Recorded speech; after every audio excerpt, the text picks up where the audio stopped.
Welcome to Local Edition on Time Warner Cable. I'm Steve Swatt with the Sacramento Report. In the next few minutes, we're going to talk about what Jerry Brown says is the California comeback. My guest this segment is Chris Holden, a member of the State Assembly from Pasadena. Thank you very much for being with us. It's my pleasure.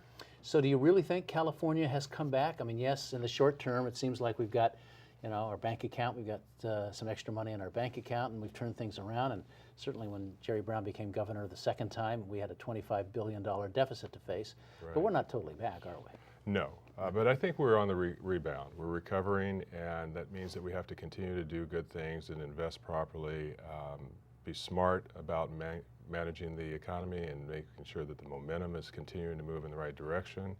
And we have to continue to invest in our reserves and make sure that the rainy day fund is flush, because I think that's one of the lessons from the last time around.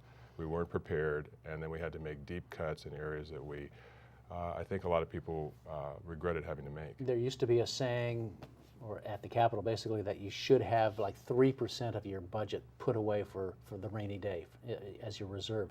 Right. We have, the governor in his proposed budget has about 1.5%.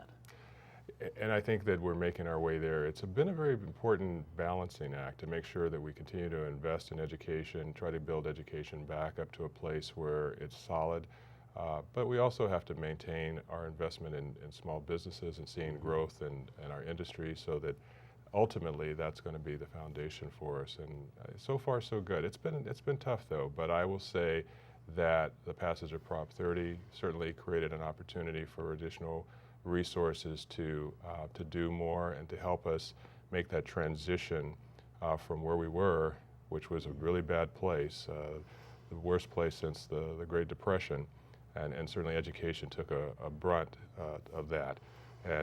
But now I feel good. We're moving in the right direction. The governor is being smart and prudent about how he's managing the resources. Well, let's talk about that a little bit, because a lot of people are expecting that there is going to be a little friction between the Democratic caucus and the governor in terms of spending. He wants to hold the reins. Democrats are basically saying, look, so many of our constituents, whether they're school students or others, have taken such a hit, we want to backfill a little bit. Right.